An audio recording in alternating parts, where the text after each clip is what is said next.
Indian air force के chief AP Singh ने बेंगलुरु में एक कार्यक्रम को संबोधित कर रहे थे और कहा, ऑपरेशन सिंदूर के दौरान पाकिस्तान के 5 लड़ाकू विमान गिराए गए थे। दैनिक भास्कर के अनुसार इसके अलावा एक सर्विलांस एयरक्राफ्ट को लगभग 300 किलोमीटर की दूरी से मार गिराया।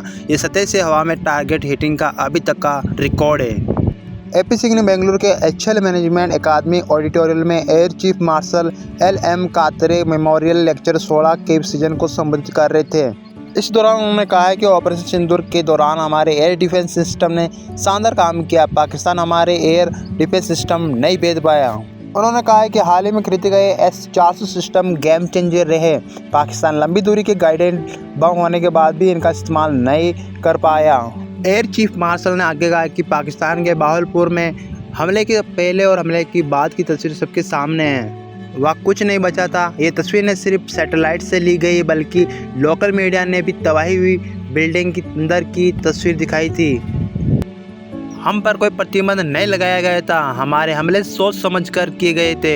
हमने तय किया कि कितना आगे बढ़ना है। वही एयर चीफ मार्शल ने बताया कि पाकिस्तान को कितना नुकसान हुआ है। 5 fighter jet, 2 surface to air missile system Lahore और ओकारा, 2 कमांड कंट्रोल सेंटर मुरीद और चकला, एक बड़ा सर्विलांस प्लान, 3 हंगर, 1 सुकेर UAV हैंगर, बोलारी हंगर, जैकाबाज F-16 हंगर।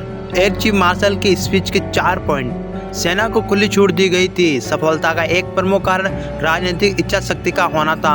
हम बहुत स्पष्ट निर्देश दिए गए थे। हम खुली छूट थी। हमने तय किया कि कितना आगे बढ़ना है। हम योजना बनाने और उसे लागू करने की पूरी आज़ादी थी। तीनों सेनाओं के बीच कोऑर्डिनेशन था। CDS के पद ने वास्तव में अंतर पैदा किया। वे हमें एक साथ लाने के लिए मौजूद थे। 90 घंटे की जंग में पाक पीछे हटा। ये एक उच्च तकनीकी वाला युद्ध था। 80 से 90 घंटे के युद्ध में हम इतना नुकसान कर पाए कि उन्होंने पाकिस्तान साफ पता चल गया था कि अगर वे इस जारी रखेंगे तो उन्हें इसकी और भी अधिक कीमत चुकानी पड़ेगी। इसलिए वे आगे आए और हमारे DGMO को संदेश भेजा कि वे बात करना चाहते। हमारी ओर से इससे स्वीकार कर लिया गया था। एयर चीफ एपी सिंह ने कहा है कि बालाकोट के बूथ से छुटकारा पाया कि इस बार हम बालाकोट के उस बूथ से निपटने में सक्षम थे और हम दुनिया को ये बताने में सक्षम थे कि हमने क्या हासिल किया है। वही एपी सिंह ने कहा कि करीबियों ने कहा और मारना चाहता था। इस युद्ध में लोग अपने अहंकार पर उतर आए।